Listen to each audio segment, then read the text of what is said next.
Hello, good morning. If it's morning for you, it's morning for me right now at time of recording. And welcome to my office. You might notice a couple of small changes from the angle that you have, but I thought that what I would do a little bit of today is talk about my office makeover. I decided to take a little bit of time and change up my office a little bit. It's not a massive change, it's not a huge groundbreaking, it feels like a completely different space kind of makeover because I don't have the money for that. But I thought that it would still be kind of interesting to see for people who might like it, and also might give you some ideas of how you can do your own little tiny makeovers for relatively cheap. I don't want to say affordable because I always really hate when people go like, oh, this is an affordable thing and it's not affordable to you. Affordable is incredibly relative. But I will say that it was affordable to me and it was fairly inexpensive as far as makeover type things go. But I did stretch it out over about 2 or 3 months. So I was able to spend that little bit of money, but little chunks at a time rather than it all at once. But we'll talk about that as we go. So I thought I would first kind of talk a little bit more about my office space as it is. I don't have an entire room. I have about half of a space. The room is L-shaped where the door is like at the joint of the L, and then my office is in the like bottom leg thing, whatever you say this bit is of the L. That's where my office is. So it is a relatively small space, but it's a space that I'm really, really lucky to have and that I'm honestly really happy to have. However, there were issues. There were issues. And the primary issue was the fact that for quite a while I was sharing my desk space with my husband. Not because he works from home, but because a lot of his hobbies are computer related. It meant that we could feasibly share the space because we were using it essentially at different times. However, it just wasn't really working for either one of us. I wasn't happy with the arrangement. He wasn't happy with the arrangement. So we decided to change things up. We did luckily have the space to change around a little bit of the configuration in the living room in order to fit a small desk. It meant that we could clear out a lot of the stuff in here. He was able to clear out his stuff. Most of his stuff was taking up the drawer unit. I've got a drawer unit under the desk here, and it was pretty much all of his stuff. My stuff was shoved into a filing cabinet. So the main thing that we did as a way of kind of changing up the space was moving his stuff out. The big monitor was a massive alteration. It literally took up like half of the desk space, and it was a huge change to get it out. Now, I do like using a second monitor. I find it incredibly useful both while writing and while working on other stuff. I like to watch stuff. If I'm not watching stuff, I'm just listening to music, then I like to have notes, say, that I'm working off of while I'm writing on the other one. It's just really useful to have a dual monitor setup. The second monitor that we brought in was actually one that I already had. This was a TV that I used to use as my primary TV when I first moved to the UK. So I bought this TV used, and it was already old back in 2014. It is still working, it's still functional, I can still see pretty well out of it. So if you are interested in getting a second monitor, and to be honest, monitors are really expensive, look for really cheap TVs, particularly at charity shops and stuff like that, because I spent £20 in 2014 and I'm still using this. Clearing out his monitor made a massive difference, and that was the first thing that we did, and it meant that I had a little bit of a better idea of space. I also already started moving some of the stuff into his drawers as things kind of got cleared out. Now, something important to keep in mind about my office space is that I am severely limited in how I can arrange the office as far as furniture is concerned. The desk that I'm using is also really huge, so it takes up so much space, this desk. In an ideal world, I probably would have replaced the desk with a different one, but it just, not only is it expensive to buy new furniture, it also just felt really unnecessary. This desk is still incredibly functional. It's a really nice desk.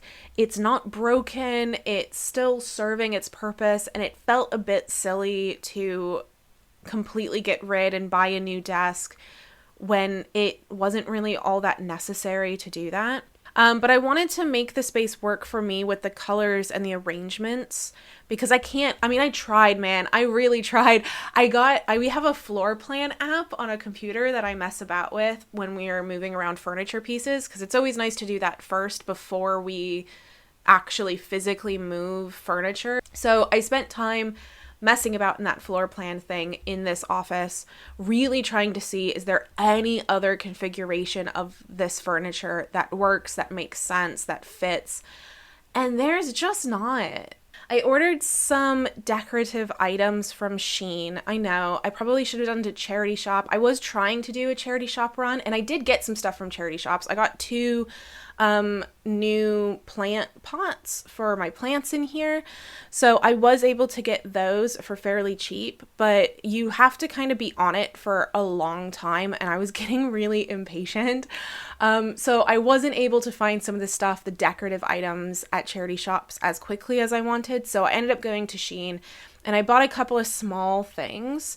I'm not a maximalist when it comes to my own personal interests in aesthetics and stuff, but I do like having some stuff on display. I don't want it completely cleared off or it would feel really clinical, but I'm a curator. I like having things that are important to me in some way, shape, or form. And I know some of you are probably going, you just ordered some stuff off of Shein. How can that be like important to you?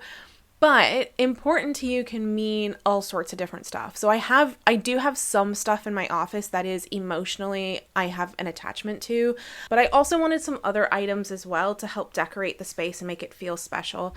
I got a candle holder. It's a lot smaller than I was imagining, but I have some incense that I sometimes light in the office, even though I know I'm not supposed to, don't tell my landlord. I got a small lantern thing. It's here. It's tiny, but it's really nice. It helps to extend the kind of coziness when I come here on an evening. I can turn it on, and I don't really need it for light, but it does kind of feel a little bit tiny extra cozy when I get to turn it on, and so it's kind of exciting to come in and work on an evening. And I also got a statue, a tiny statuette version of the Nike statue.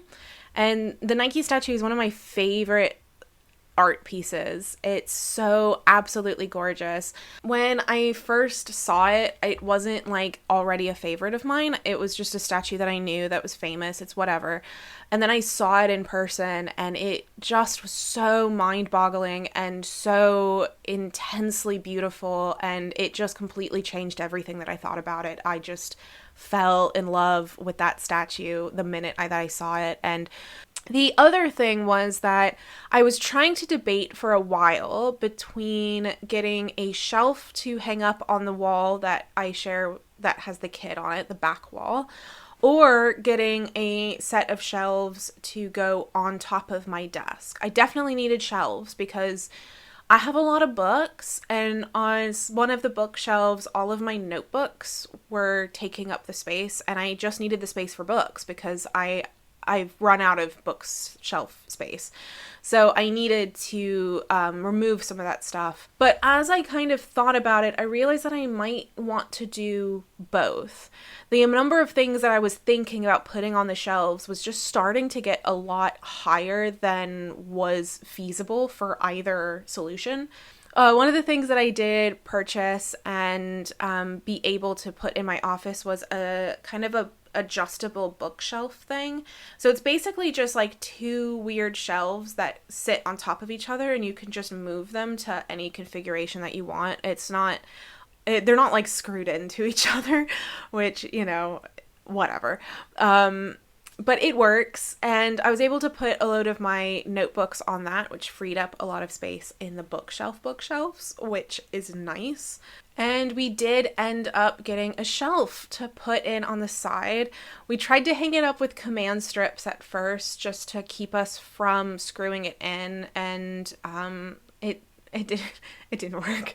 So we ended up screwing it into the wall, and it is quite sturdy. I'm not gonna like pull on it because that's a bit insane. But it's nice. And one of the things that I did with it was I actually moved the degrees that used to be behind me on my wall over to my shelf.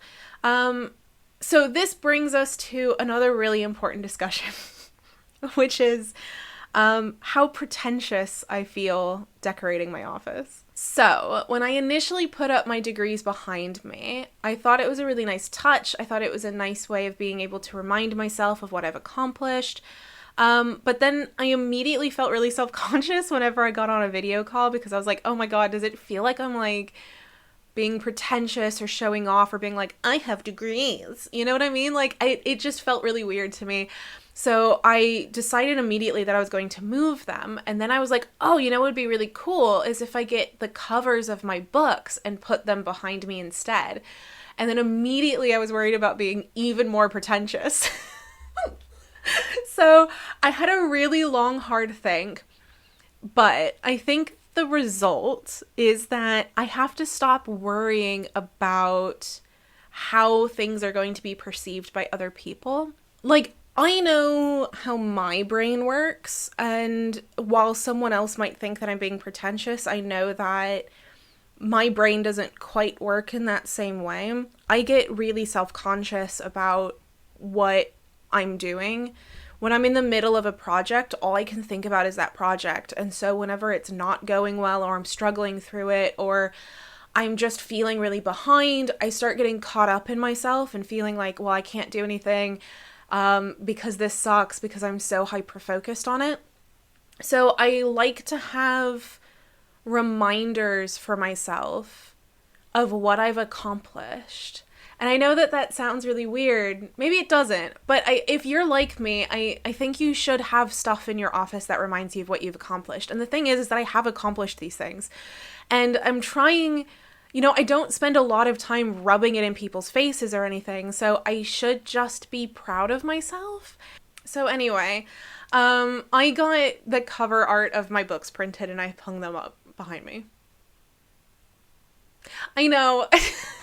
I really hope that it doesn't come across as too bad, but I got really happy seeing them, and there's a little bit of space, as you might notice, there's a little bit of space ready for the cosplay book cover, and I bought four book cover, or four frames, so hopefully that means that when I get the cosplay book cover, I can just slip it right into that fourth one, ready and waiting for me, and stick it up next to everything else.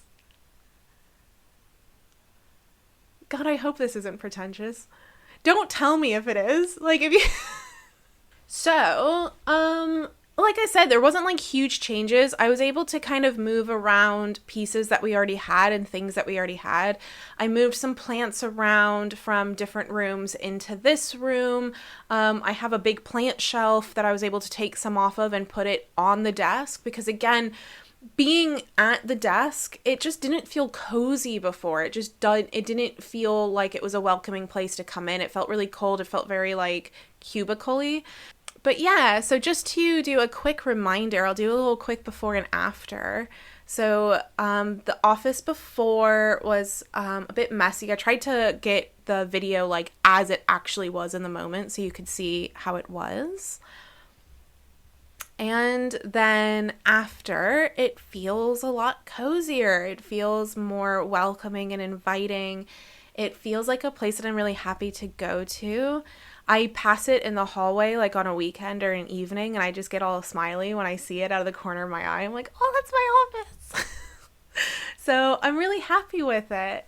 So now for the money, because I'm sure that's what a lot of you guys are thinking. The first thing that I bought was actually the plant pot. I got both of those at a charity shop. I think collectively it was about £5. So £5 in plant pots. The picture rail, which is the shelf that I put up here, was £7 that I got from Argos. I got the candle holder, the tiny Nike statue, and the lantern I bought from Shein. It cost collectively £11. To get the covers printed, I printed them at a local printer's because we don't have a functional printer in our house. So I probably could have saved some money if I had the ink, but let's be honest, ink was going to be way more expensive than just paying for somebody else to print them. And it was, because I was able to print them for £1.98, so we'll call it £2. The A4 frame. But man, those were more expensive than I thought. I think I keep thinking frames are really cheap, but I keep thinking a lot of things in life are cheap. But like inflation, man. So anyway, I was able to buy 2 packs of 2 that were £6 each, so that's £12 altogether. I bought them at Dunelm, and I think they're actually pretty decent frames. And then last but not least, the desktop adjustable shelf. I ended up just buying it on Amazon Prime Day because it was slightly cheaper. And I spent £20 on that adjustable shelf, which again, it was more than I would have liked. I didn't want to spend £20, but here we are. I spent £20. So and that was it. That was literally the only stuff that I bought specifically for the office. Everything else was stuff that I already had. One of my favorite pieces is a black cast iron spider. I got it as a Halloween decoration a couple of years ago when we were living in like an actual house rather than a flat. And so we had bins outside. And so during Halloween, I had put it on top of the bins. It kept it from flying open, so it was functional, but it also really scared anybody that came to the door, which was amazing. And my husband is not the biggest fan of it. So it was in our bedroom for a long time, and I decided when I was doing this office makeover, I'll put him out of his misery and I'll move it into the office so he doesn't have to deal with it very much. So, but it's one of my favorite pieces. So it's things like that that I have around the house that I didn't really think that I would. I keep seeing like YouTube makeovers and stuff, and they go, oh, I just had this laying around the house. And it's always this huge thing, like this big 7-foot tall mirror. And it's like, oh, I just had this and I didn't know what to do with it. And I don't really have pieces like that, but I have small things. I have little plant pieces that I can move around. I've got small elephant decorations or a cast iron spider. So those were the kinds of things that I was able to move around from room to room. And to be honest, I think it actually did make a really huge difference in the space. It feels way cozier. It honestly feels more open. It feels more open and inviting. It feels like I can see the entirety of my office while I'm sat there, and there's not just this huge thing blocking my way, which also means that it feels less like I'm in a cubicle, and it feels more like I'm in a home office rather than being kind of like enclosed in. So I'm really happy with it, and I hope you think it's cute. Maybe you don't, and I know that it wasn't like a huge, like, oh my god, wow kind of change, but I was really severely limited by finances, by space. You know, there's only so much I can do with the space that I have and the furniture pieces that I have. I rent, so I can't really paint very easily on walls. So there's only so much that I can do to make a space feel different without buying new furniture or painting on walls or moving. You know what I mean? So I hope that if you are in a similar situation to me, that maybe you have learned some of the small things that you can do to make a really huge difference. Anyway, I hope you enjoyed this as much as I enjoy my new little office space. But thank you for joining me this week. And yeah, I'll see you in my new office next time. Bye.